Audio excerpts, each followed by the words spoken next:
മണ്ണൂലി, മലമ്പാമ്പ് അല്ലെങ്കിൽ അണലി, ഈ 3 പാമ്പിനെ എങ്ങനെ പ്രത്യേകം തിരിച്ചറിയാനായിട്ട് എന്തെങ്കിലും മാർഗമുണ്ടോ എന്ന് പലരും ചോദിച്ചായിരുന്നു.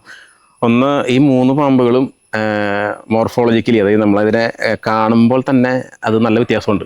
പക്ഷേ സാധാരണക്കാർക്ക് എന്താ പ്രശ്നം എന്ന് വെച്ച് കഴിഞ്ഞാൽ, ഈ മണ്ണൂലിയെ ആദ്യമല്ല ഇപ്പോഴും പലരും ചേനത്തണ്ടെന്നും വട്ടക്കൂറാന്നും അല്ലെങ്കിൽ പുഴിപ്പുളയെന്നും അല്ലെങ്കിൽ അണലിയെന്നൊക്കെ വിളിക്കുന്നുണ്ട്. അത് കൃത്യമായിട്ട് പാമ്പിനെ ഐഡൻറ്റിഫൈ ചെയ്യാൻ പറ്റാത്തതിൻ്റെ പ്രശ്നമാണ്. പണ്ടും എൻ്റെ ചെറുപ്പത്തിൽ ഞാൻ ഈ മണ്ണൂലിയെ വിഷമുള്ള ചേനത്തണ്ടനൊക്കെ ആയിട്ടാണ് ഞാനും കരുതിയിരുന്നത്, അണലിയായിട്ടാണ് ഞാനും കരുതിയിരുന്നത്. അപ്പോൾ മലയാളം പേരുകളിലുള്ളൊരു കൺഫ്യൂഷൻ ഉണ്ട്. ഒപ്പം പാമ്പുകൾ കൃത്യമായിട്ട് ഐഡൻറ്റിഫൈ ചെയ്യാൻ സാധാരണക്കാർക്ക് പറ്റാത്ത ഒരു ബുദ്ധിമുട്ടുണ്ട്.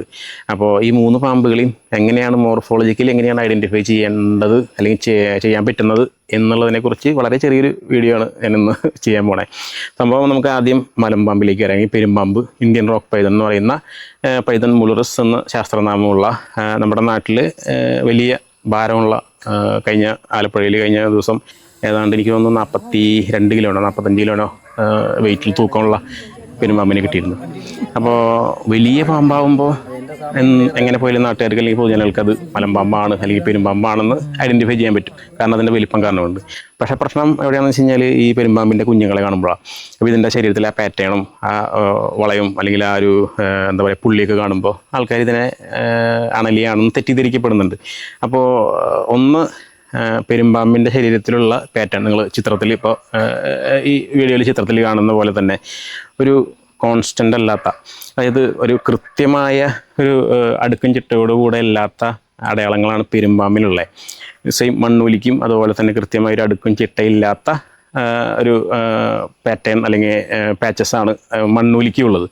അപ്പോൾ മണ്ണൂലിയും പെരുമ്പാമ്പും ഏതാണ്ട് പാറ്റേണൊന്നും കൃത്യതയില്ലാത്ത പാറ്റേണാണ്, അവിടെയൊക്കെ ആയിട്ട് ഇങ്ങനെ വരയും കുറിയൊക്കെ ആയിട്ടുള്ള പാറ്റേണാണ്. എന്നാൽ അണലിയെ അപേക്ഷിച്ച്, അണലിയുടെ നിങ്ങൾ ചിത്രത്തിൽ കാണാം, വളരെ കോൺസ്റ്റൻ്റ് ആയിട്ടുള്ള, വളരെ കൃത്യതയാർന്ന, ആരോ വരച്ചു വെച്ച പോലെയുള്ള, അല്ലെങ്കിൽ ഒരു എന്താ പറയുക ഒരു മാലയിൽ മുത്തുകോർത്ത പോലെയുള്ള വട്ടം പാറ്റേൺ ഇങ്ങനെ ഒരു ചങ്ങലയ്ക്ക് സമം ഇങ്ങനെ വാലിന് അറ്റം വരെ പോകുന്നുണ്ട്. ഇതാണ് മോർഫോളജിക്കലി ഇവരുടെ പാറ്റേൺ തമ്മിലുള്ള വ്യത്യാസം എന്ന് പറയുന്നത്. അപ്പോൾ ഇത് നിങ്ങൾ ആദ്യം ഒന്ന് മനസ്സിലാക്കുക. പിന്നെ വേറെ പ്രശ്നം എന്ന് പറയുന്നത്, പെരുമ്പാമ്പിൻ്റെ തല ഏതാണ്ട് ഒരു ട്രയാങ്കുലർ തലയാണ്, അണലിയുടെ തലയും ഏതാണ്ട് ഒരു ട്രയാങ്കുലർ തലയാണ്. അപ്പോൾ ഈ ഒരു ത്രികോണാകൃതിയിലുള്ള തല കാണുമ്പോഴും ആളുകളിത് അണലിയാണെന്ന് അല്ലെങ്കിൽ വിഷമുള്ള പാമ്പാണെന്ന് തെറ്റിദ്ധരിക്കാറുണ്ട്. അണലിയുടെ ശൽക്കങ്ങൾ എന്ന് പറയുന്നത് നിങ്ങൾ ചിത്രത്തിൽ കാണുന്ന പോലെ റഫായിട്ടുള്ള മുരുമുരുത്ത കീൽഡായിട്ടുള്ള ശൽക്കങ്ങളാണ്. അതായത് ഒരു ഗോതമ്പ് മണി പോലെ ഇങ്ങനെ നീണ്ട് കിടക്കുന്ന, അതിൽ കീലുകളായിട്ടുള്ള മുരുമുരുത്ത ശൽക്കങ്ങളാണ്. അണലിയുടെ പാറ്റേൺ അല്ലെങ്കിൽ അണലിയുടെ കളർ എന്താ പറയുക ബോഡിയുടെ നിറം എന്ന് പറയുന്നത് ഒരു ക്രീമി വൈറ്റ് ആയിട്ടുള്ള ഒരു നിറമായിരിക്കും സാധാരണ പൊതുവെ കാണുന്നത്. പക്ഷേ നിങ്ങൾ പെരുമ്പാമ്പിലേക്ക് നോക്കുമ്പോൾ എൻ്റയർലി അതിൻ്റെ പാറ്റേണും അതിൻ്റെ ആ നിറമൊക്കെ നല്ല വ്യത്യാസമുണ്ട്. അപ്പോൾ ഇത് ആണ് ഈ അണലിയും പെരുമ്പാമ്പും തമ്മിലുള്ള വ്യത്യാസം പ്രധാനമായിട്ടും മോർഫോളജിക്കലി നമുക്ക് മനസ്സിലാകുന്നത്. പിന്നെ വേറൊരു പ്രത്യേകത എന്ന് പറയുന്നത്, ഇപ്പോൾ തല മാത്രം പുറത്തിട്ടിരിക്കുന്ന ഒരു പാമ്പാണെന്നുണ്ടെങ്കിൽ നമ്മുടെ നാട്ടിൽ ഇപ്പോൾ തല മാത്രം കാണാനുള്ള സിറ്റുവേഷനിലാണ് അണലിയുടെ കണ്ണ്, അണലിയുടെ മൂക്ക്, കണ്ണിന് മുമ്പിലുള്ള മൂക്ക് അല്ലെങ്കിൽ നാസികാദ്വാരം എന്ന് പറയുന്നത് രണ്ടും കണ്ണിൻ്റെ അതേ വലിപ്പം തന്നെ നല്ല വലിയ നാസികാദ്വാരങ്ങളാണ് അണലിക്ക്. എന്നാൽ പെരുമ്പാമ്പിനെ സംബന്ധിച്ചിടത്തോളം പെരുമ്പാമ്പിന് കണ്ണിനോട് ഫ്രണ്ടിൽ നിന്നൊക്കെ വളരെ ചെറിയ നാസികാദ്വാരമാണ്. അപ്പോൾ ഇത് ഈ ഒരു കണ്ണും മൂക്കും നല്ല വലിപ്പമുള്ള ഒരു പാമ്പാണെന്നുണ്ടെങ്കിൽ, അല്ലെങ്കിൽ അങ്ങനെയുള്ള പാമ്പിനെ നിങ്ങൾ കാണുന്നുണ്ടെങ്കിൽ നിങ്ങൾക്ക് ഉറപ്പിക്കാം അത് അണലിയാണെന്നുള്ളത്. ഇതാണ് ഈ പറയുന്ന 3 പാമ്പുകളുടെയും വ്യത്യാസം. അതിൽ മണ്ണൂലിയെ സംബന്ധിച്ച് പറയുകയാണെങ്കിൽ, മണ്ണൂലിക്കും ഈ പറഞ്ഞ പോലെ ഒരു മുരുമുരുത്ത, അത് കീലെന്നല്ല പറയുന്നത്, അത് സ്പർ പോലെയുള്ള, അതായത് ശൽക്കങ്ങളുടെ പുറമെ ഒരു എന്താ പറയുക ചക്കയുടെ ഒക്കെ മുള്ള് നിങ്ങൾ കണ്ടിട്ടുണ്ടല്ലോ, ഓരോ സെഗ്മെൻറ്റിലും ഒരു മുള്ള്, അതുപോലെ ഒത്തിരി ഉയർന്ന ഒരു മുള്ളു പോലെയുള്ള ശൽക്കങ്ങളാണ് നമ്മുടെ മണ്ണൂലിയെ സംബന്ധിച്ചിടത്തോളം. വളരെ മുരുമുരുത്ത ശൽക്കങ്ങളുള്ള വളരെ ചെറിയ ശൽക്കങ്ങളാണ്. ശൽക്കങ്ങൾ തന്നെ നിങ്ങൾക്ക് കമ്പയർ ചെയ്യുമ്പോൾ നിങ്ങൾക്കത് മനസ്സിലാവും. എന്നാൽ പെരുമ്പാമ്പുകളെ സംബന്ധിച്ചിടത്തോളം അവരുടെ ശൽക്കങ്ങൾ എന്ന് പറയുന്നത് വളരെ ചെറിയ ശൽക്കങ്ങളാണ്. അതുപോലെ തന്നെ വളരെ സ്മൂത്തിയാണ്, നല്ല തിളങ്ങുന്ന, പ്രത്യേകിച്ച് ഒരു മുരുമുരുത്ത ശൽക്കങ്ങളൊന്നുമല്ല, വളരെ മിനുസമുള്ള ശൽക്കങ്ങളാണ്.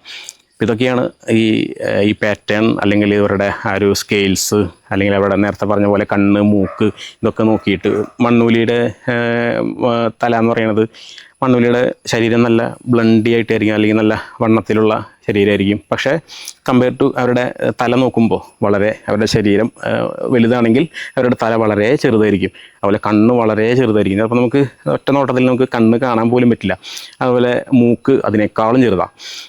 പിന്നെ വേറൊരു പ്രത്യേകത എന്ന് പറയുന്നത് മണ്ണൂലിയുടെ തല ഇത്തിരി ഉരുണ്ടിട്ടായിരിക്കും. അതുപോലെ തന്നെ വാലും നല്ല എന്താ പറയുക, നീളമുള്ള അല്ലെങ്കിൽ വളരെ ഷാർപ്പായിട്ടുള്ള വാലായിരിക്കില്ല, ഒരു ചെറിയൊരു ഉരുണ്ട വാലായിരിക്കും.